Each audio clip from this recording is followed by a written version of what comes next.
Odwiedzamy dziś jeden z najstarszych klasztorów na ziemiach polskich, w którym zainstalowano pierwszy w Europie piorunochron. Obejrzymy jedną z najcenniejszych bibliotek średniowiecznego świata, w której kształcili się wybitni specjaliści teologii i prawa. Opowiemy, jak władze PRL spłacały pałac francuskiego księcia i jakie skutki przyniosły rządy władzy ludowej na zamku Bolka I Surowego.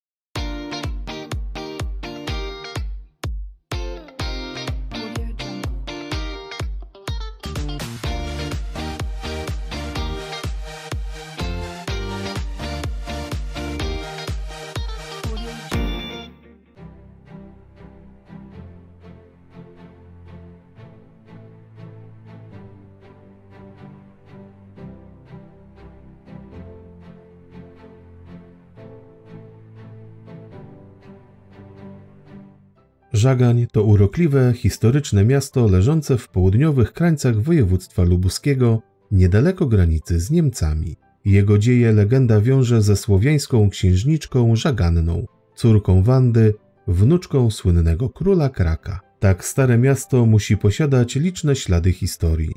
Żagań oferuje sporo zabytków usianych w różnych częściach miasta. Zapraszamy na krótką wędrówkę po wybranych z nich.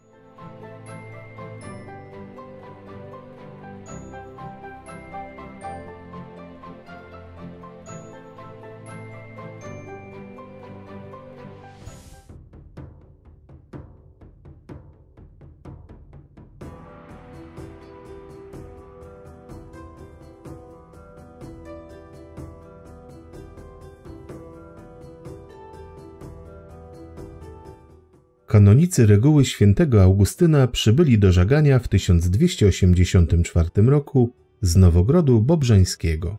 Opactwo szybko stało się ważnym ośrodkiem duchowym i naukowym w księstwie żagańskim. Do XIV wieku oprócz kompleksu klasztornego powstał też odrębny budynek Pałacu Opackiego. W 1730 roku pożar miasta i klasztoru spowodował ogromne zniszczenia. Podjęto wówczas wielką przebudowę całego kompleksu, nadając mu zachowany do dziś barokowy charakter. Sekularyzacja konwentu nastąpiła w 1810 roku. Kościół zamieniono na parafialny, a w zabudowaniach poklasztornych istniała szkoła katolicka, dom parafialny, plebania oraz sąd powiatowy i więzienie.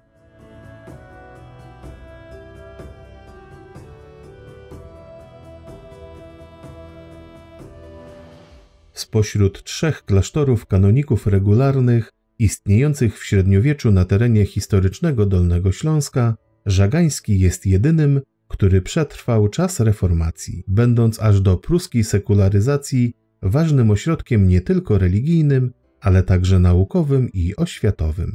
W Żaganiu kształcili się wybitni teolodzy i znawcy prawa kanonicznego, cenieni w całej Europie.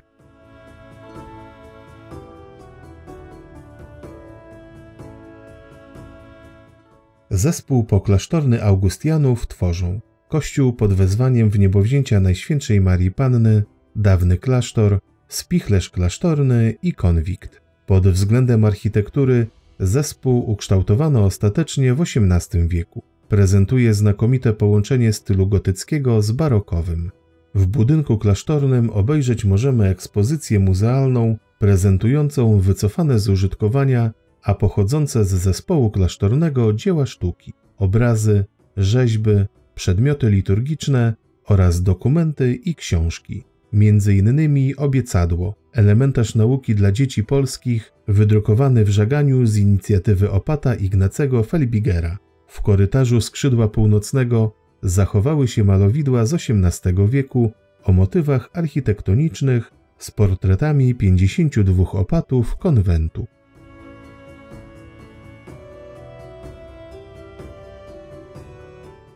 Kościół to budowla pseudobazylikowa z wyodrębnionym prezbiterium, będącym jej najstarszą częścią wzniesioną z kamienia polnego. Z surowością elewacji kontrastuje bogactwo XVIII-wiecznego wystroju i wyposażenia autorstwa śląskich wykonawców. Korpus nawowy i prezbiterium zachowały gotyckie sklepienia. Do barokowego wyposażenia należą przede wszystkim ołtarz główny i ołtarze boczne, stelle w prezbiterium z obrazami przedstawiającymi żywot świętego Augustyna oraz prospekt organowy. W świątyni znajduje się również gotycki sarkofag księcia głogowsko-żagańskiego Henryka IV. Ciekawostką jest fakt zainstalowania na wieży kościoła w 1778 roku pierwszego w Europie piorunochronu.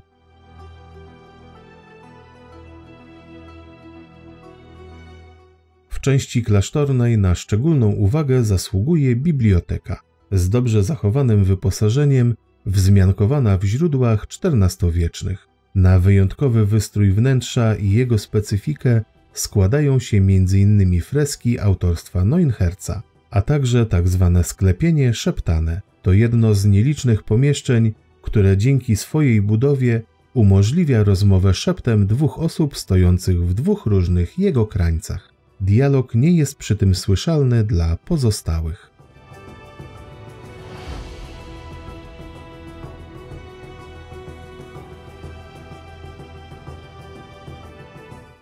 W żagańskiej bibliotece znajdował się największy księgozbiór w ówczesnym cywilizowanym świecie. W 1800 roku liczył około 8000 tomów, 3500 autorów. Były to księgi z dziedziny teologii, prawa i medycyny. Po kasacji klasztoru w 1810 roku Prusacy zrabowali księgi. Do Wrocławia zabrali prawie 600 rękopisów. Obecnie na regałach są znacznie młodsze i mniej cenne księgi pochodzące z XVIII-XIX wieku. Oprócz księgozbioru ogromne wrażenie robią również dwa XVII-wieczne globusy pochodzące z niderlandzkiego warsztatu Willema Blau, na których pracował astrolog i astronom Jan Kepler. Jeden z nich przedstawia glob ziemski, drugi mapę nieba.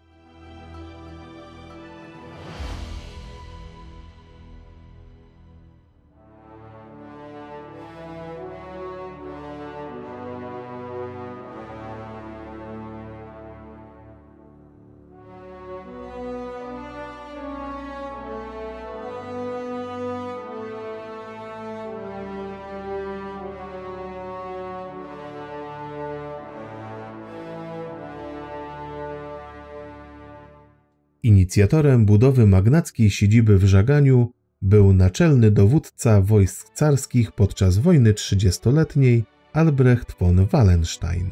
Rozpoczęte w 1630 roku prace kontynuował po 1670 nowy właściciel książę Wacław Lobkowicz. Okres swojego rozkwitu rezydencja przeżywa za panowania księżnej Doroty Dino Talleyrand-Périgord. Pałac stał się jedną z najmodniejszych rezydencji europejskich. Słynął ze zbiorów i spotkań arystokratycznej elity. Żagań odwiedzały wtedy takie znakomitości jak kompozytor Ferenc Liszt czy Balzac.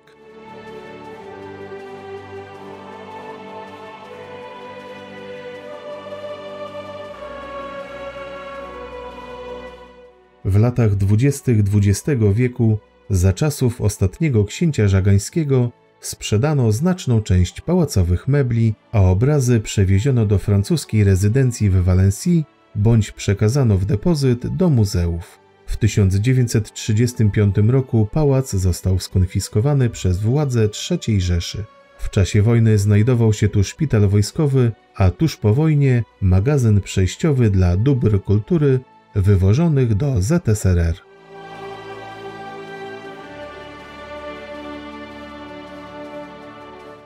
Po wojnie pałac wraz z ziemią żagańską przeszedł pod panowanie Polski i rząd francuski postanowił upomnieć się o własność swojego obywatela.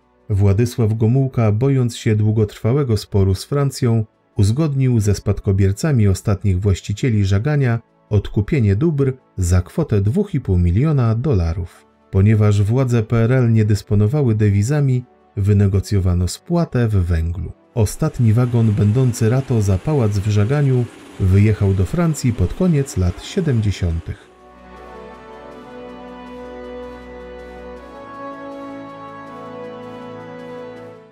Barokowy pałac w Żaganiu składa się z 3 kondygnacji. Wjazd do pałacu od strony północnej i zachodniej poprzedzają 2 murowane mosty, które wiodą nad suchą fosą. Otwory okienne zwieńczone są 197 maszkaronami, nazywanymi grymasami diabła. Według legendy artysta nie miał pomysłu na ozdobienie okien pałacu i zawarł pakt z diabłem, który pozował mu, przybierając za każdym razem inny wyraz twarzy. Przy ostatnim, niedokończonym, diabeł pokazał swoje prawdziwe oblicze i nieszczęśnik tak się przeraził, że spadł z rusztowania i zginął. Na pamiątkę tej diabelskiej legendy w piwnicach pałacowych powstała Galeria Dobrego Diabła, gdzie możemy obejrzeć różne, niejednokrotnie sarkastyczne i humorystyczne oblicza żagańskiego czarta, tworzone przez tutejszego rzeźbiarza Jerzego Kupczyka.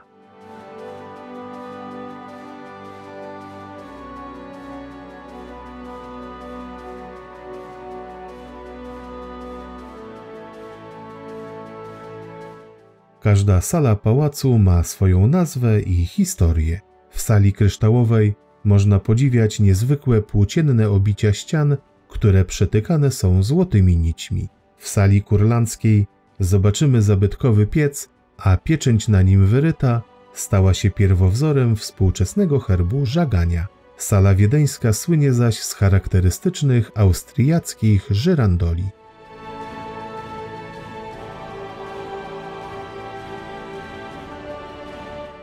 Otaczający pałac Park Książęcy to otwarty teren wypoczynku mieszkańców i turystów, dostępny dla każdego i kryjący ciekawe zabytki.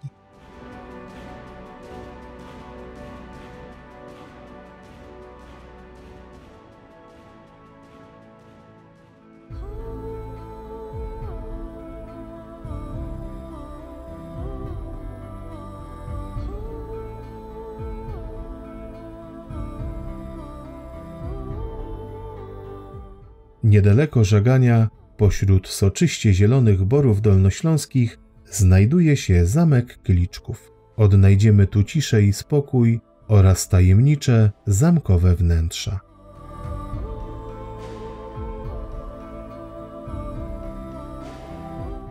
Historia zamku w Kliczkowie sięga końca XIII wieku, kiedy państwem świdnicko-jaworskim rządził piastowski książę Bolko I Surowy. Choć według legend zamek istniał już za czasów Mieszka I.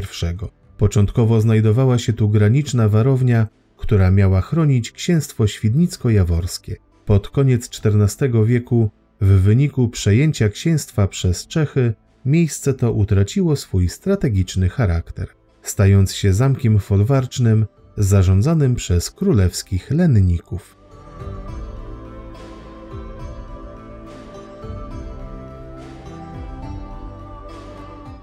Przez kilkaset lat zmieniali się jego zarządcy oraz forma obiektu. Na początku XVII wieku została zakończona renesansowa przebudowa zamku. W XVIII wieku zamek przechodzi w ręce rodziny Solm-Tecklenburg i pozostaje ich własnością do 1944 roku. Kliczków staje się połączeniem francuskiego i włoskiego renesansu, niemieckiego manieryzmu oraz angielskiego gotyku.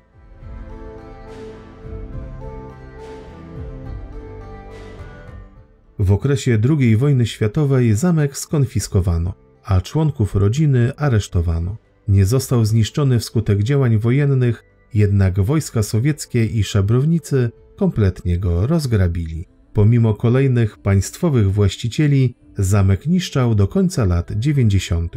Dopiero przekazanie zamku w ręce prywatne w roku 1999 doprowadziło do jego pełnej odbudowy i adaptacji na obiekt hotelowy. Pozostałością po minionych czasach są charakterystyczne propagandowe napisy na zamkowych ścianach.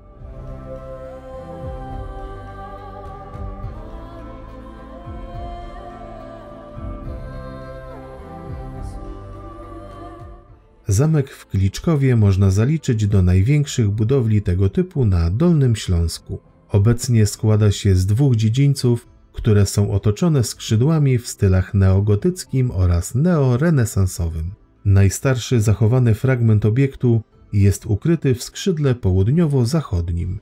We wnętrzu zachowały się wspaniale odrestaurowane miejsca, m.in. sala dworska, biblioteka, sala kominkowa z imponującym piecem oraz sala teatralna.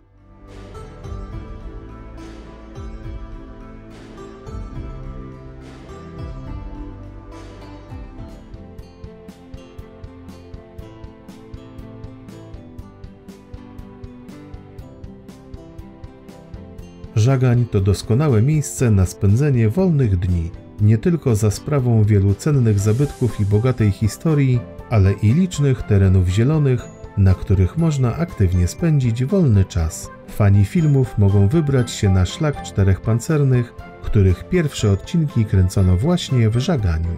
Zachęcamy do odwiedzenia tego pełnego niespodzianek oraz turystycznych atrakcji miasta.